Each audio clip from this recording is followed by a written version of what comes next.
INFOWARS Nightly News. I'm David Knight, and it's Tuesday, October 16th. Here's what we have in store.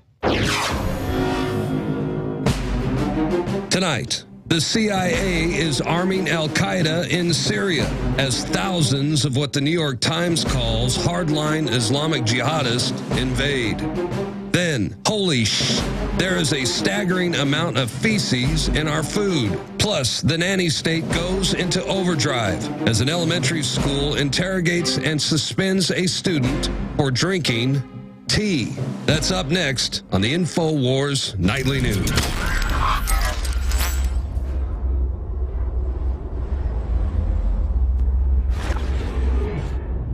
Well, starting right after tonight's newscast is a second of 3 presidential debates.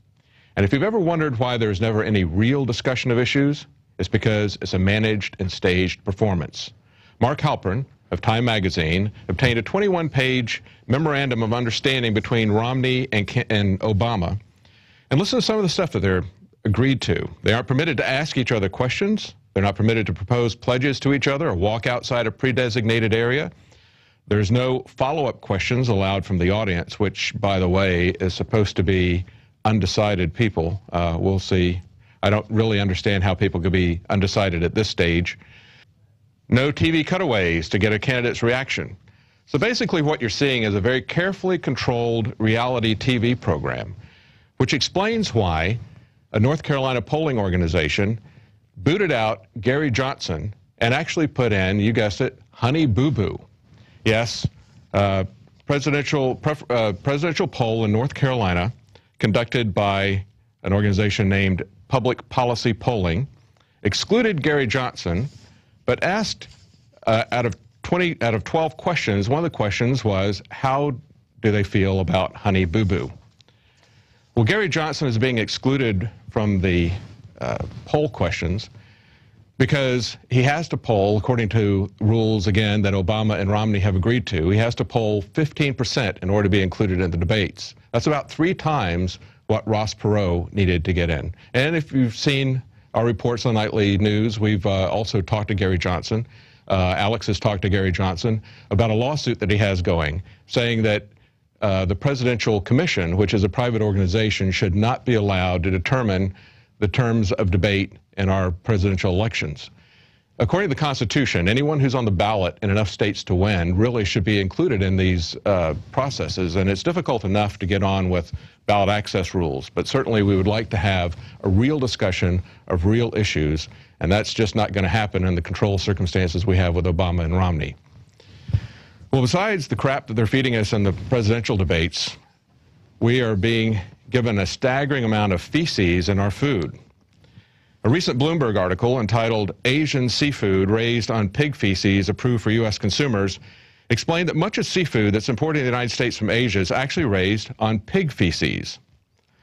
Now, a lot of people are grossed out by that, but there have been calls for a congressional investigation, but no calls to cut off food imports from Asia. Most people forget about all this in a few weeks and continue to eat what they're fed. That's for politics as well, I guess. And that brings us, I guess, to our quote. We ought to do this quote a little bit early. They use everything about the hog except the squeal. That's from Upton Sinclair's The Jungle. And I guess now we know what they're doing with the feces. If you care about what your family eats and you don't want to feed them that stuff, you might pack a lunch and you might put some healthy food in it. But we've seen over and over again that the nanny state doesn't like that. They want you to eat what they've determined you're going to eat, regardless of how unhealthy it is, or regardless of how healthy what you packed for your children is. The nanny state goes into overdrive. School interrogates and suspends a student for drinking kombucha tea. A police officer who responded reportedly told the child that kombucha, a mushroom tea that's been around for thousands of years and has numerous documented health benefits, was illegal and could be dangerous if the boy ingested it while taking medications. Well, this is an Asian tea that only contains about 0.5% alcohol, and yet they want the child to enroll into a youth alcoholics program. A bit ridiculous. Moving on to Syria, the New York Times reports weapons are going to al-Qaeda in Syria. Most of the arms shipped at the behest of Saudi Arabia and Qatar to supply Syrian rebel groups fighting the government of Bashar al-Assad are going to hardline Islamic jihadists and not to the more secular opposition groups that the West wants to bolster, according to American officials and Mid-Eastern diplomats. In other words, the CIA and the fanatical Wahhabists in Saudi Arabia and Qatar are supporting and arming al-Qaeda much the same way they did in Libya. Well, this is something you're not going to hear talked about tonight, even though the subject in the debate is foreign policy. They'll talk a lot about the phony issues between each other, but the reality is that they have no disagreement on foreign policy. They try to make a distinction about how they would execute the foreign policy, but their policy is, they both have the same policy of continuous war for the military-industrial complex to keep us focused on something other than what the banks are doing to us domestically. Today, domestically, oral arguments began in a landmark case between Americans for Safe Access and the DEA. In a petition filed back in 2002, the DEA was requested to reclassify marijuana. Currently, it's classified as a Schedule I drug, which means, according to the DEA, that marijuana is a drug with high potential for abuse and no currently accepted medical use and treatment. We know that that is a bold-faced lie. Everyone knows that marijuana has numerous medical benefits. And Americans for Safe Access put together a petition to the DEA to change the classification of marijuana. But the DEA summarily refused to look at the petition. And that was back in 2002. And the organization's been fighting ever since then to get DEA to examine the petition. But as we've seen with the EPA and other government agencies, it's become very common for government agencies to just ignore their own rules for review and to just do whatever they want to do. They become extremely imperious, and so this case is going to see if the courts will uphold the DEA's own rules. Well, tonight we've got a special treat for you from Joshua Owens, a top 10 finalist in the contests that were held this last summer. And he's done a great job of music video, exposes the rise of the robots. Here's a quick look at the music video. Don't let them win you over, that's what they're hoping for. They want to shutter your mind and shackle it to the floor. It's not hard to figure out the lies you're being told. There is a playbook, an agenda, a blueprint, a goal. So open your eyes wide enough to see you're the target they are aiming for. You're the enemy. Now in order to defeat them and take back what is yours, you must expose what is evident, what is clearly coming forth. There is a good, there is a bad, there is a side you have to choose. Don't underestimate what they are willing to do. Don't underestimate what they are willing to do. It's a new world that's coming when the old world's dead. The empire is burning down, we're hanging by a thread. It's time to panic, to react, to stop this war. Humanity is rising and the truth is coming forth. Whoa!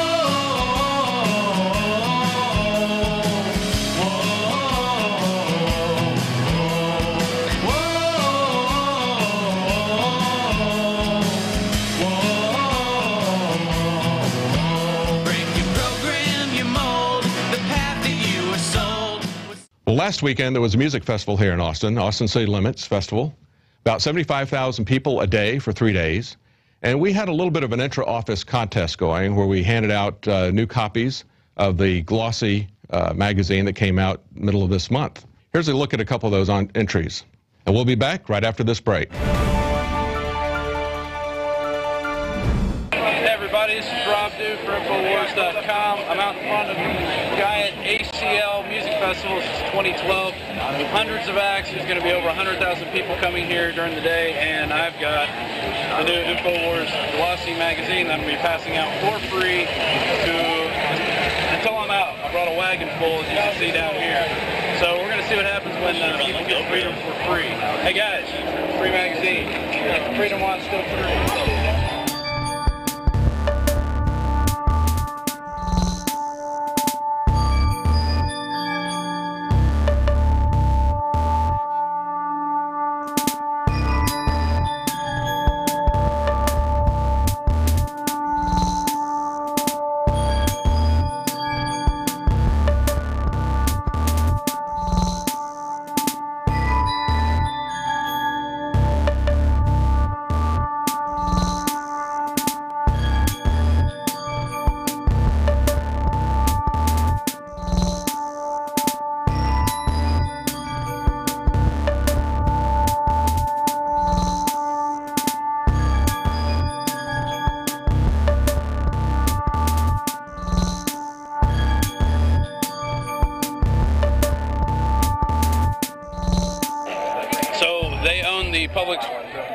faces that are here at the festival? You gonna turn on the camera? Nope. Okay, that's fine. I'll go get a police officer. Be right back. Okay. Are you selling water? No, but you can have one. Are you sure? Yeah. All right, cool. I have power. I have power. I have power.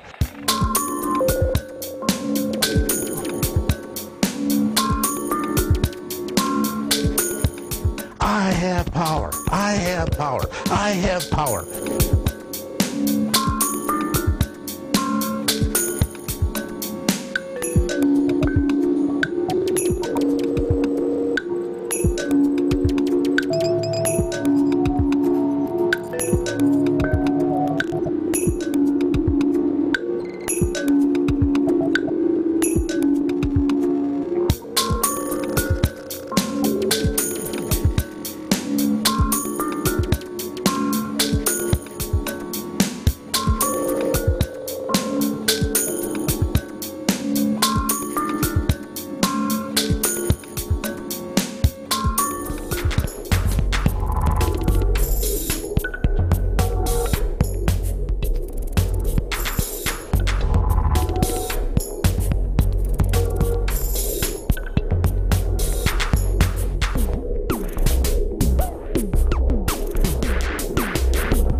It's time once again for our annual Money Bomb, our 48-hour broadcast to raise $1 million for our operation. But for our donators, we do have special gifts. With a donation of $365, you get the limited edition INFOWARS Money Bomb t-shirt.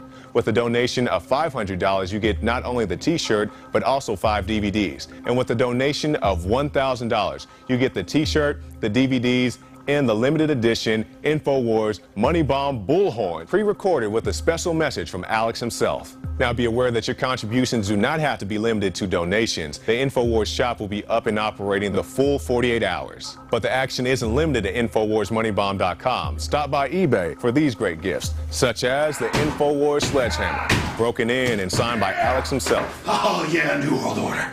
The INFOWARS coming for you. As well as these other great tools. And the granddaddy of all auction prizes, the Norman microphone that Alex has used in his broadcast daily for the past several years. It's INFOWARS Money Bomb 2012. And just in case they go out of style this November, we dug deep and pulled out the Obama Joker shirts. And as you can see, it bears the Alex Jones signature right there. The INFOWARS Money Bomb launches this Thursday, October 18th, and runs for 48 hours. Click on the links at the bottom of the screen to navigate you where you need to go. I'm Jakari Jackson, and if you are watching this transmission, you are the Resistance.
Who controls the past, controls the future.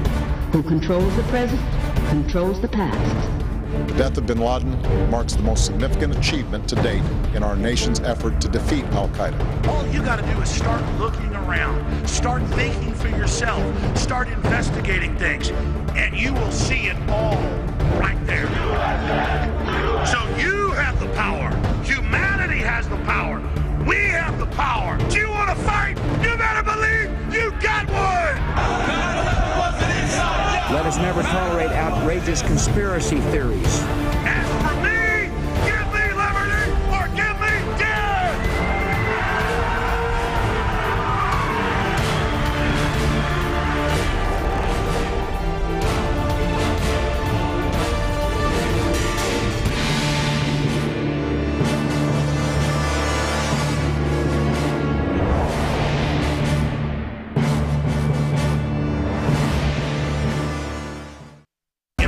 InfoWarsMoneyBomb.com. We just expanded next door. We're coming for the New World Order. Yeah! Yeah!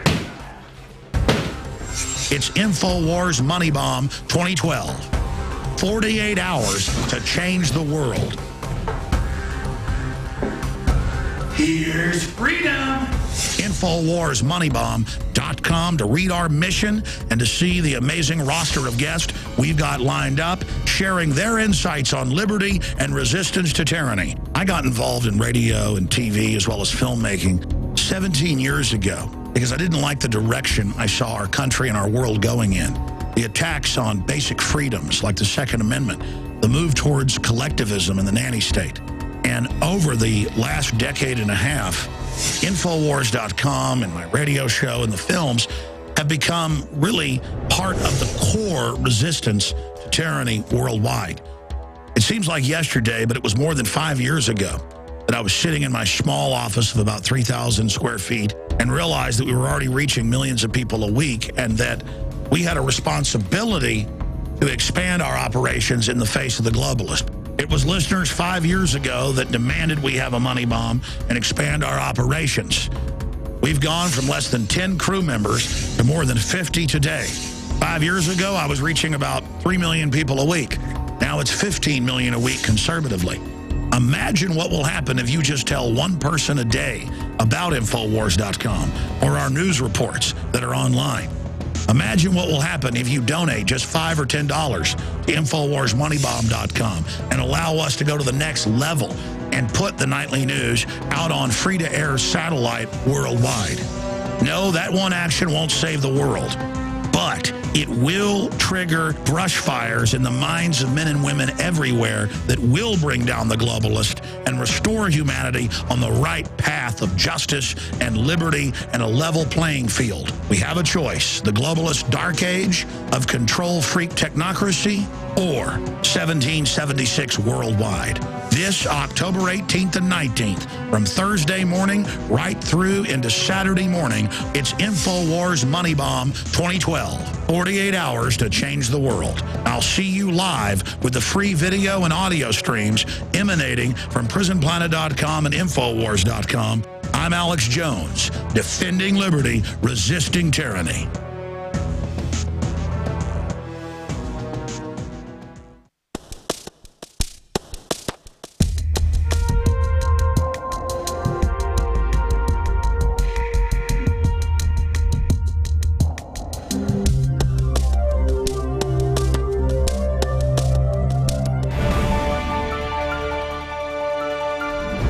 Welcome back. We have some very disturbing news that is breaking right now of a man who's been vetted by both the TSA and the FBI. He has no criminal background, and yet he's been put on a no-fly list, perhaps because he's a prepper.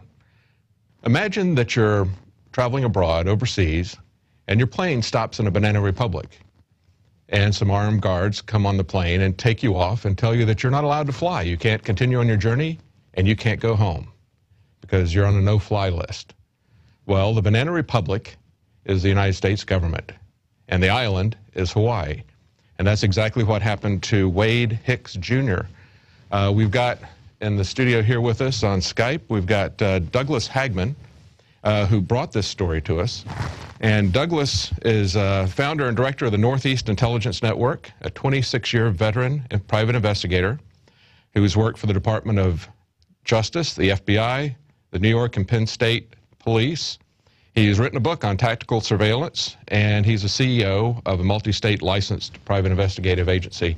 And Doug has vetted this story. He's talked to the man in question, and he contacted us because this sounds like another Brandon Robb type story where there's apparently no reason at all for the person to have been detained. Like in the case of Brandon Robb, if you recall, he was taken by authorities to a mental institution, and nobody could understand why, and he never got a good answer for that. Douglas, could you tell us a little bit about what's going on? Yeah, the story came to our attention yesterday, as a matter of fact, and 34-year-old Wade Hicks Jr., a United States citizen, resident of Gulfport, Mississippi, 8 months married 8 months ago, that is, to a lieutenant in the United States Navy. She's stationed in Okinawa. Well, Mr. Hicks wanted to visit his wife, and he traveled by car from Gulfport to his in-laws' residence in San Francisco, and took a military flight, being a dependent of a military active service member, took a military flight from San Francisco and from San Francisco to Okinawa, where his wife is stationed. The flight went off as scheduled. He boarded normally in San Francisco, and this flight was scheduled to stop in Hawaii for refueling. The flight landed in Hawaii as scheduled, and what happened next was rather interesting. He got off the plane, and again, I should remind everyone that he was screened as a normal passenger would be screened, went through the TSA DHS screening process in San Francisco. He then flew, then of course boarded the military aircraft which landed in Hawaii. After some maintenance and a refueling in Hawaii, the passengers of that plane were called back to the plane. Mr. Hicks returned to the plane, got on the plane as normal, having already gone through the screening process. And it was at that time when a couple of people showed up on the plane and escorted him off. They were military police. And they took him to a small room within the airport and said that he was on the no-fly list. He was maintained in a small room under heavy armed guard. And, of course, this concerned or this confused Mr. Hicks as well as the other individuals, as well as the other officials there, because they wondered how he got on the aircraft in the first place. Meanwhile, Mr. Hicks was wondering what he did to get on, what he did for the distinction of getting on the no-fly list. Well, now they had vetted him in quite a number of other ways as well, right? I mean, he's got a when I looked at his video that's on YouTube, they said that he has a TSA TWIC card, I think it is, which is he's vetted as by the TSA themselves as a worker. Well, not only that, he underwent a background check in Mississippi for a concealed carry permit. In fact, an enhanced concealed carry permit for a weapon. And he held classified clearances as a defense contractor for the military. So no convictions, no charges against him. Right? No, not at all. So yesterday, I received a phone call from John Weber from Braveheart Radio saying, "Hey, my friend is stuck in Hawaii, and you won't believe the story." And Mr. Weber proceeded to inform me of the situation. And I thought, there's got to be something more here. There's got to be an issue with respect to perhaps something in his background or something recent. So as an investigator, I have access to proprietary databases. Well, to be clear and to be sure that there was nothing wrong with Mr. Hicks, nothing showing his background, I ran, and with his permission, I ran a background check, and I didn't find any active warrants. There's no felony or misdemeanor convictions in his background. He's clean, and perfectly clean. So as we got to talking, I asked him to appear on our radio show last night, which is the Hagman and Hagman Report. He did, and for 38 minutes he narrated this tale of duress, where he was taken off, being held for 4.5–5 hours in a small room in the airport by armed guards while they attempted to find out why he was on this no-fly list and how he got on this military aircraft. Because again, this man is clean. It's an insane situation, and what happens in this country when we have no due process anymore. Exactly. You can just be declared an enemy of the state by somebody, or like in the movie Brazil, a fly can drop in a typewriter and they get the wrong name, and all of a sudden you're whisked off and you disappear. Well, that was a thing too. I asked him during the pre-interview and during my discussion with him. I asked him, "Look, could you have been mistaken for another person with the same surname or anything like that, or because he's got a junior distinction, perhaps the father?" And what he told me, he said that the DHS agents, or the people who were acting on behalf of TSA and DHS, had told him his social security number, his date of birth, his name, and they said, no, there is no mistake. This is you. You're on this no-fly list. So it's not a case of mistaken identity. Right. Yeah. That's scary. Yeah, That's scary. Exactly.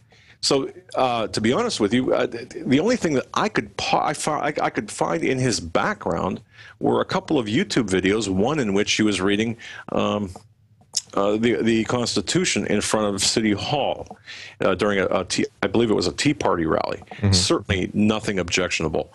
I could find nothing in terms of social networking, no postings on any open source internet forum. Nothing that would classify him as a risk to the security of this nation overtly. Now, well, Homeland Security has said that people who prepare for disasters and people who hold patriot views are enemies of the state, essentially. And so now we're starting to see this come to fruition, you know, in both Brandon Robb's case and now again in this other case. And you know, since I had published the story at Canada Free Press and on our website as well, and since you picked this up, I've received emails from several people who have given me almost the same type of situation, stating that, hey, I was taken off a flight and they told me I was on the no-fly list, or I was prevented from getting onto a flight because I was on the no-fly list. I've got nothing in my background, according to these individuals. Now, I didn't vet those individuals, but these circumstances are very similar to what happened to Mr. Hicks.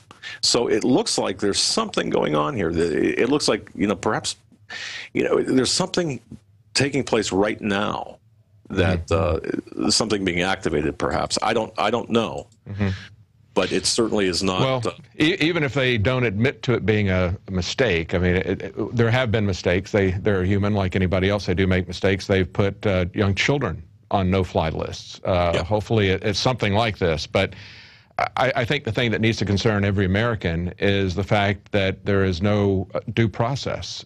You know, it was fundamental to our Constitution that if the government thinks that you're guilty of something, they charge you with a crime. They don't just pick you up and take you to a mental institution or tell you you're confined to an island and you can't fly out. You know, they have to tell you why they're detaining or arresting you, and they have to, you know, let you see who your accusers are. Otherwise, we're back to star chambers. This is something that is fundamental, a fundamental protection for citizens that the government is just ignoring and wholesale here. Well, exactly. And the really big issue I've got is the fact that this is interstate travel. This is not traveling outside of the country. And by the way, he has a legitimate valid passport. It has not been revoked. So one would think, you know, hey, if there was an issue, it should have been decided long ago. And despite the fact that he's in a tropical paradise, you know, what better place to get stuck in Hawaii? I mean, think about the, you know, put yourself in that gentleman's place with really traveling light, limited funds, and he's stuck there. Yeah. And he's, you know, what do you do? He actually has he's taking a picture, a cell phone video that he put up, and he's traveling basically with just a backpack. Exactly. He wasn't expecting to be staying there. Yeah, listening to his video, I mean, he's had security clearance. He's been a merchant Marine. He's been a civilian contractor with the Navy. Like you said, he's had a concealed carry card with enhanced privileges. He's had the TSA vet him and give him a worker's card. I mean, he's a known person. I mean, you know, he's a citizen. He doesn't have a criminal background. It's just amazing that they can do this to somebody. Look, I was still looking, even today, I was still looking for something that would, in his background, that could possibly explain this. Again, kind of adhering to the normalcy bias, thinking, oh, you know, the government, knowing that they're incompetent, trying to believe that perhaps incompetent as opposed to something nefarious reigns here. But I got to tell you, it doesn't appear that way. I have not been able to get anyone from the Department of Homeland Security or the TSA to respond to my inquiries, whether it's in D.C. or in Hawaii. It's just no one's talking about this. So that's amazing. Well, we want to talk to Wade and see if there's been any developments today. Thank you so much for bringing this to our attention. And maybe we can get them to respond if we make this public. That would be great. Yes. Thank you. Thank you, That's sir. Douglas Hagman, director of the Northeast Intelligence Network. He's the one who brought this case up to us. We also have on the line right now the person this is happening to, Wade Hicks Jr., the man who is stuck in Hawaii, halfway between the U.S. and Japan, where his wife is, and who is now stuck on a no-fly list. Wade, how are you doing? Well, I'm doing fairly good considering. This is a very strange case. We just got finished talking to Doug Hagman, and it's hard to believe that our government could do this, just label somebody as an enemy of the state without notifying them that they've been put on some secret list, and then strand people. Indeed, it's a scary feeling. I guess one of the questions that comes up is, you were allowed to fly out of San Francisco to Hawaii, and you were on the ground for quite a while even. You had to apply in advance to travel on a military plane, and nothing ever came up about this as you were waiting for your tickets. Nothing came up while you were taking your time leaving and on the ground for 5 hours. And yet, when you get to Hawaii, they pull you off with armed guards and tell you that you're not allowed to fly either home or forward to meet your wife in Japan. Is that correct? That's correct. I mean, it started out like something fairly routine when I got asked to come back into the terminal from the secure area. I went over to the U.S. Customs and Immigration's office. The lights were off, the doors were locked, nobody was there. So I was invited back to the airman's break room for the Air Mobility Command's terminal for space available. So I actually went behind the desk into a secure area of the facility, and I sat on the couch waiting to hear something. About 15, 20 minutes later, two heavily armed Air Force security forces guys showed up. One of them had an M4. The other one was carrying an M4 with a 203 grenade launcher attached and a 50 cal ammo can with probably 20, 30 rounds of 40 millimeter grenades. Now, just to be clear, this is a military base, which is why it's soldiers coming. Right. We haven't gotten that far down the police state yet, perhaps. I don't know. Maybe we have. Now, not only did they miss the fact that you were on a no-fly list heading out that you had not been notified of, but you've been vetted significantly even by the TSA. You have a TWIC card, a TWIC card. Could you explain to us what that is and what's involved in that process? The TWIC card is a Transportation Worker Identification Credential. It's not something that just anyone can get. You have to be either a commercial truck driver that's carrying hazardous materials, or you have to be someone that requires access to secured facilities such as nuclear power plants, ports, or work on vessels in merchant marine, as was my case for getting the TWIC card. So you've had that. You've had secret clearance. You've just recently gotten a firearms carry permit that is an enhanced carry, you said, right? Yes, that's right. In order to get a firearms permit in the state of Mississippi, you have to go to the Department of Public Safety and you have to get your fingerprints done. And then they, in turn, send your fingerprints to the Federal Bureau of Investigation to check and see if you have any criminal history, any outstanding warrants, you're under any type of investigations. They do a very thorough background check. And then if nothing comes back, they are supposed to issue the permit within 45 days. I applied for my permit on August 17th, 2012, received my permit approximately around September 22nd, 2012, so it was well within the 45-day window. So nothing slowed down that process. Okay, so to recap, you've been vetted by the TSA, you've been vetted by the FBI, and you have no criminal record, and yet somehow you're on the no-fly list, and they have you stranded in Hawaii. You can't go forward or back. Now, you have been involved with Mississippi Preppers Organization. Is that correct? Can you tell us a little bit about that? Mississippi Preparedness Project. Do you think that perhaps that had anything to do with you being detained? God, if it does, that's a pretty sad situation. It is a pretty sad situation, but we've seen Department of Homeland Security documents that say that people who are preppers and people who are patriots and who are outspoken about politics are basically enemies of the state. I wonder if we're seeing something about that. Did you notice anything? I mean, is there any reason at all that you would think that would be set apart? I don't know, but there was an interesting situation that I had earlier this year. We had a member that joined the website, and I was hosting a meet and greet at my house to meet current members and former members that I haven't had a face-to-face conversation with. And one of the guys that came over there, he was disabled. He drove a vehicle that had an Afghanistan veteran's plate on it. He identified himself as a Navy combat veteran, a chief petty officer, retired. He started telling me details about how he was in SEAL Team 2 and worked with the SEALs for years and stuff like that. But things were not adding up with the guy's story, because I've been around and I've talked to people in the special operations community through either mutual friends or chance meetings through jobs that I've had. And this guy did not present himself like the caliber of those people, because they're mentally tough, mentally strong, and they don't talk about that they're SEALs. You will never hear a SEAL say, "Oh, I was a SEAL." So that immediately struck me as odd. So I had a casual conversation with him, nodded my head. My wife and I had a dinner engagement, and he stayed all the way to the end. Eventually we said, "Hey, look, you got to go. We're leaving." And we parted ways. So I immediately, when I got back the next day, I talked to my wife about it, who's active duty Navy.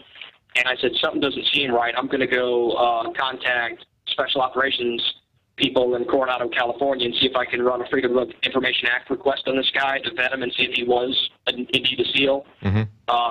Very quick process, got the FOIA request back, and I can share that with you if you'd like. But the guy was not a Navy SEAL. I had a friend of mine that's in the military police unit. He ran a background check on him just to see if he was ever in the military. Was never in the military. Really? Yet this guy had a Mississippi concealed carry permit, a authentic, from what I can tell, retired military ID. He even showed me his DD-214 that showed he had SEAL time on it. Wow. Wow. So, boy, that's suspicious. Man. I just reached, I made the assumption that this guy, okay, I know he's not a SEAL. I know he's never been in the military. I'm curious.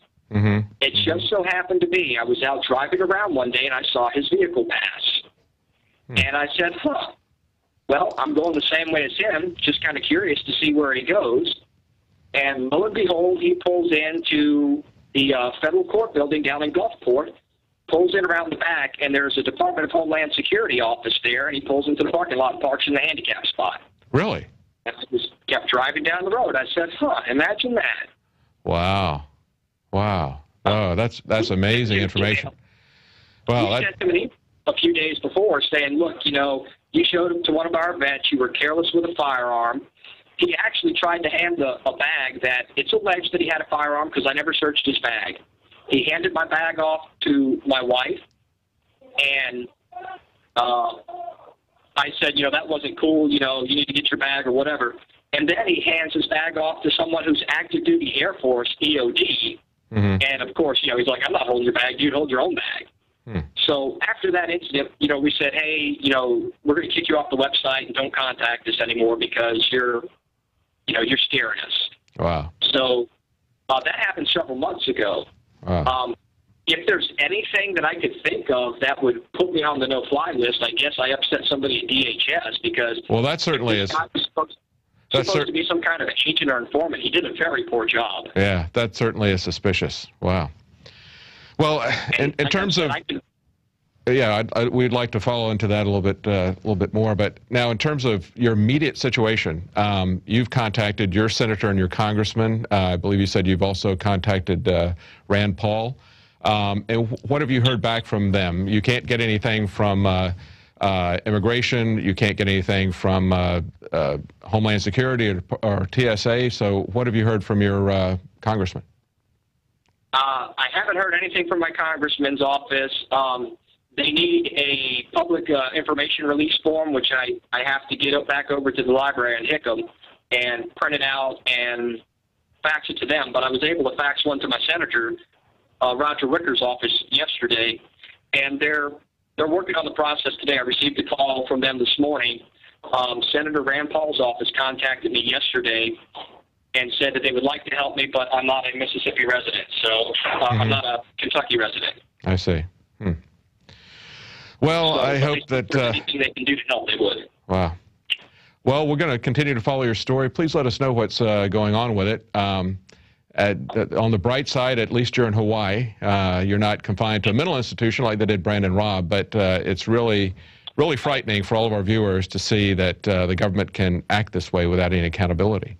And it's also interesting to see what's going on with this this person who was not a Navy SEAL but pretending to be one. Well, thank you very much, Wade. We'll be talking to you again. Well, that's very disturbing news. Please spread this story wide. We need to find out what's going on. We need to find out why he's being held. And also, it would be interesting to find out what's going on with the background snooping that was going on apparently by the DHS. We'll be right back.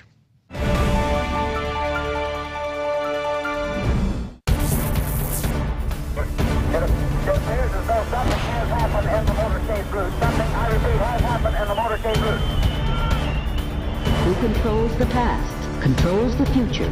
Who controls the present, controls the past. The death of bin Laden marks the most significant achievement to date in our nation's effort to defeat al-Qaeda. All you got to do is start looking around, start thinking for yourself, start investigating things, and you will see it all right there. So you have the power. Humanity has the power. We have the power. Do you want to fight? You better believe you got one! Let us never tolerate outrageous conspiracy theories. As for me, give me liberty or give me death!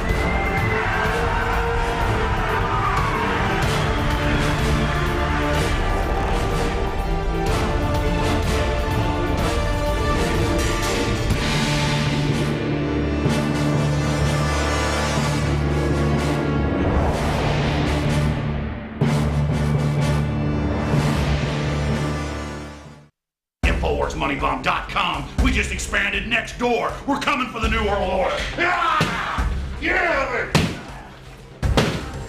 It's InfoWars Money Bomb 2012. 48 hours to change the world. Here's freedom. InfoWarsMoneyBomb.com to read our mission and to see the amazing roster of guests we've got lined up, sharing their insights on liberty and resistance to tyranny. I got involved in radio and TV as well as filmmaking 17 years ago because I didn't like the direction I saw our country and our world going in. The attacks on basic freedoms like the Second Amendment, the move towards collectivism in the nanny state. And over the last decade and a half, InfoWars.com and my radio show and the films have become really part of the core resistance to tyranny worldwide. It seems like yesterday, but it was more than 5 years ago that I was sitting in my small office of about 3,000 square feet and realized that we were already reaching millions of people a week and that we had a responsibility to expand our operations in the face of the globalist. It was listeners 5 years ago that demanded we have a money bomb and expand our operations. We've gone from less than 10 crew members to more than 50 today. 5 years ago, I was reaching about 3 million people a week. Now it's 15 million a week conservatively. Imagine what will happen if you just tell one person a day about InfoWars.com or our news reports that are online. Imagine what will happen if you donate just $5 or $10 to InfoWarsMoneyBomb.com and allow us to go to the next level and put the nightly news out on free-to-air satellite worldwide. No, that one action won't save the world, but it will trigger brush fires in the minds of men and women everywhere that will bring down the globalist and restore humanity on the right path of justice and liberty and a level playing field. We have a choice: the globalist dark age of control freak technocracy or 1776 worldwide. This October 18th and 19th, from Thursday morning right through into Saturday morning, it's InfoWars Money Bomb 2012. 48 hours to change the world. I'll see you live with the free video and audio streams emanating from PrisonPlanet.com and InfoWars.com. I'm Alex Jones, defending liberty, resisting tyranny.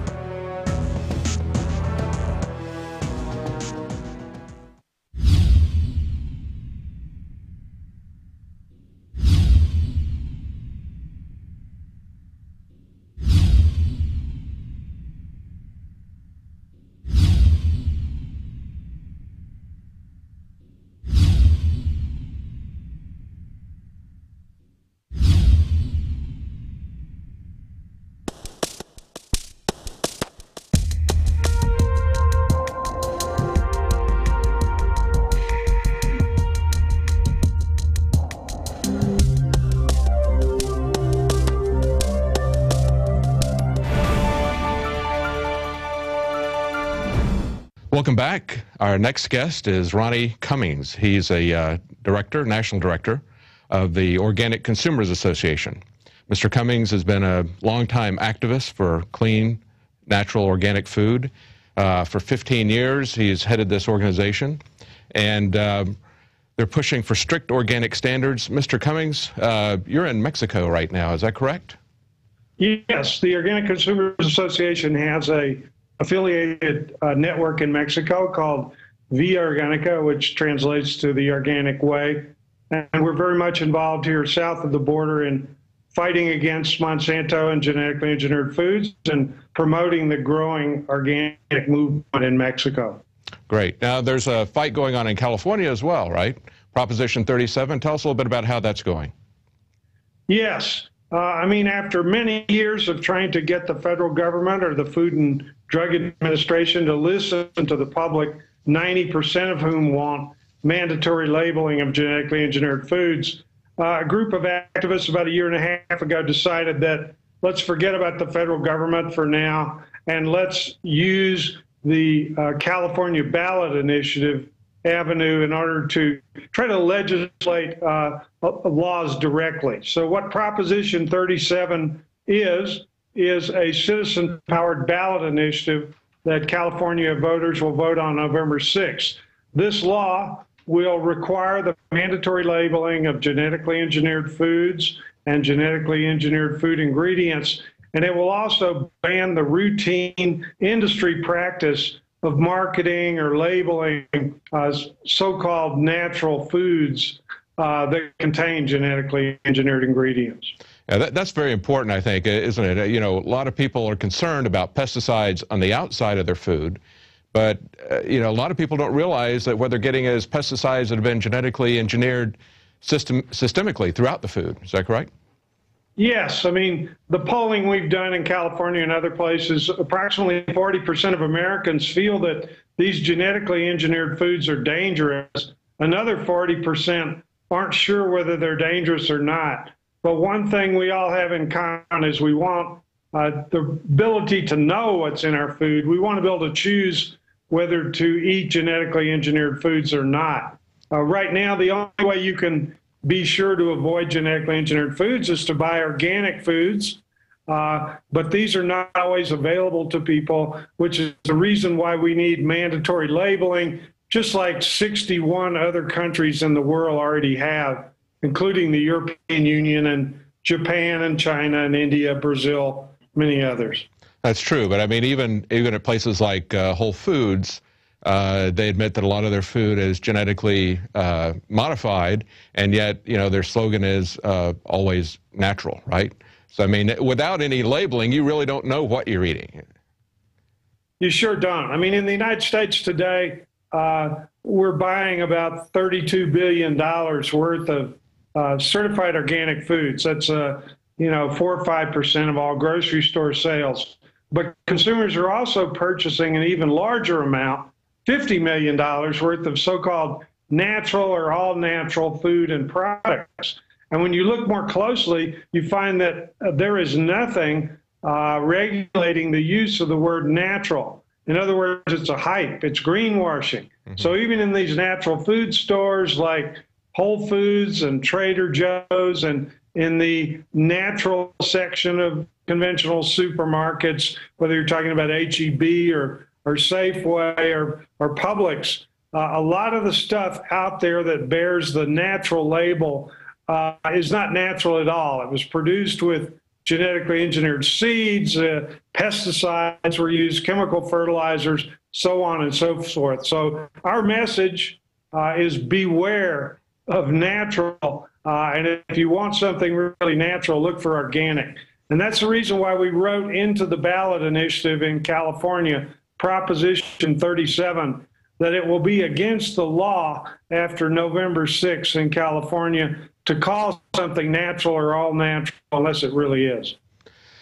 You know, I would think that a chain like Whole Foods would be interested in, they would want to remove any question or any cloud as to whether their food that they're selling is first quality or, you know, totally organic. I would think that they would want to hop in with both feet on this initiative, but their support's been kind of lukewarm so far, hasn't it?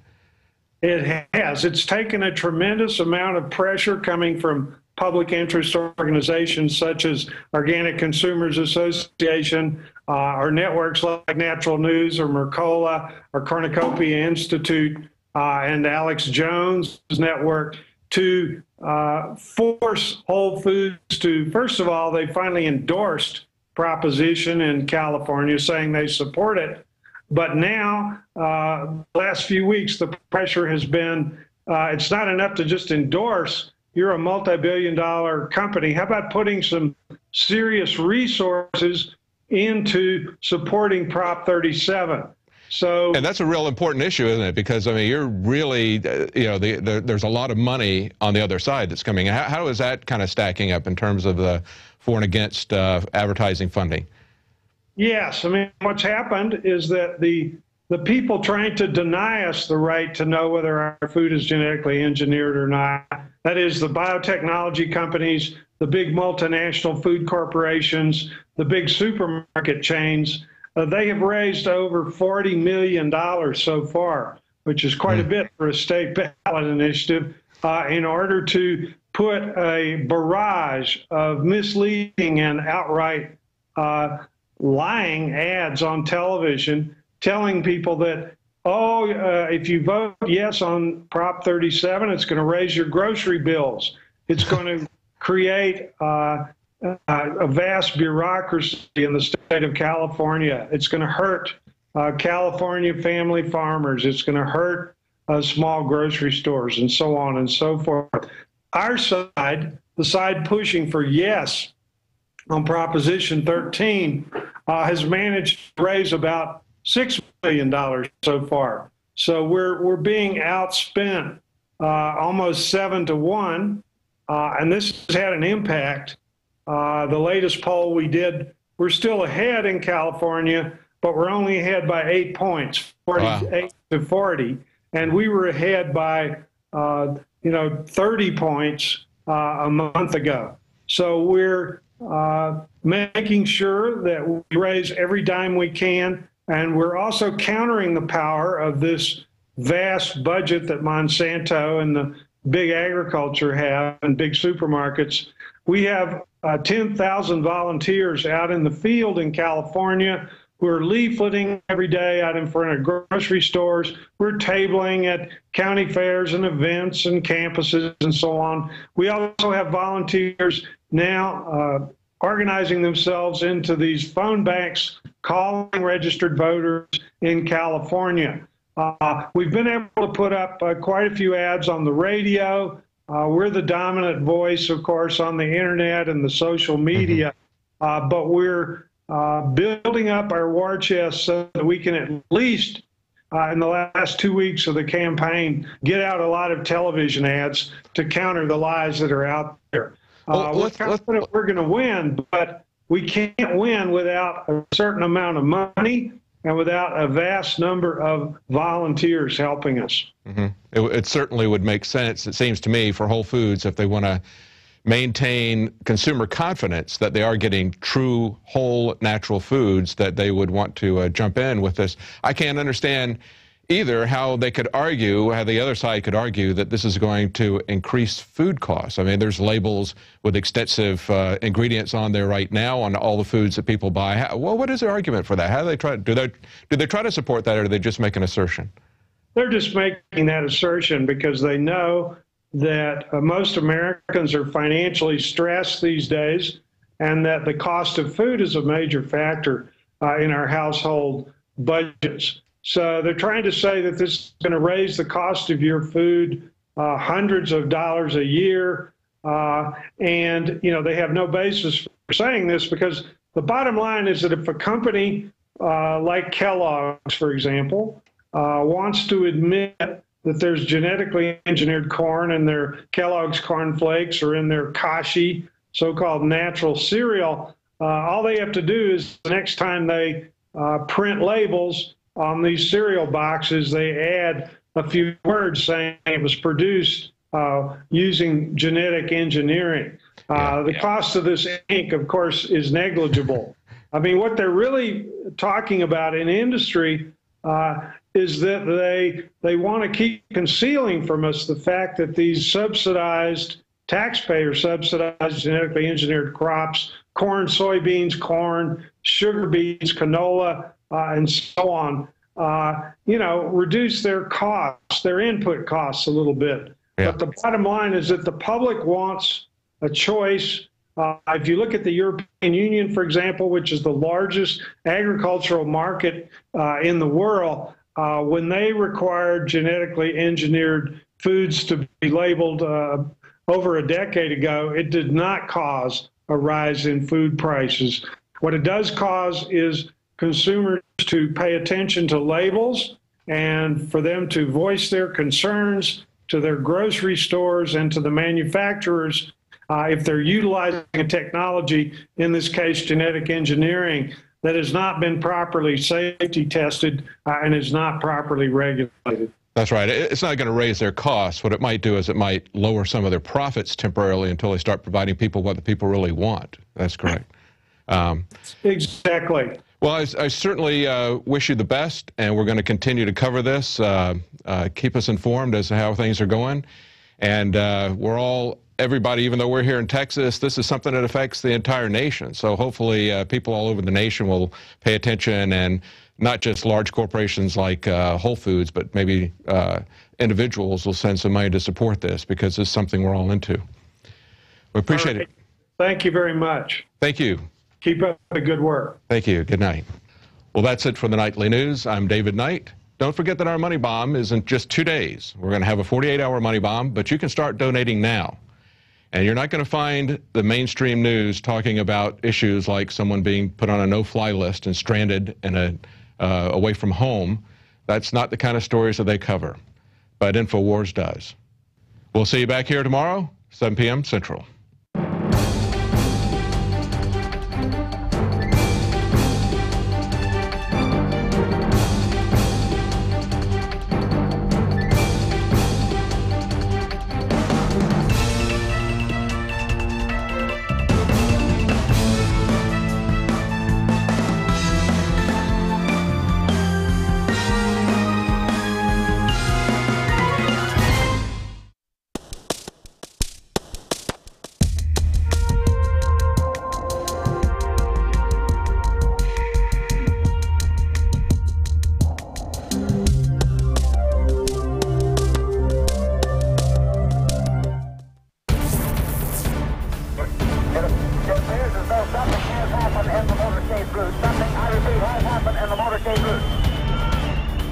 Who controls the past, controls the future. Who controls the present, controls the past. The death of bin Laden marks the most significant achievement to date in our nation's effort to defeat al-Qaeda. All you got to do is start looking around, start thinking for yourself, start investigating things, and you will see it all right there. So you have the power. Humanity has the power. We have the power. Do you want to fight? You better believe you got one! Let us never tolerate outrageous conspiracy theories. As for me,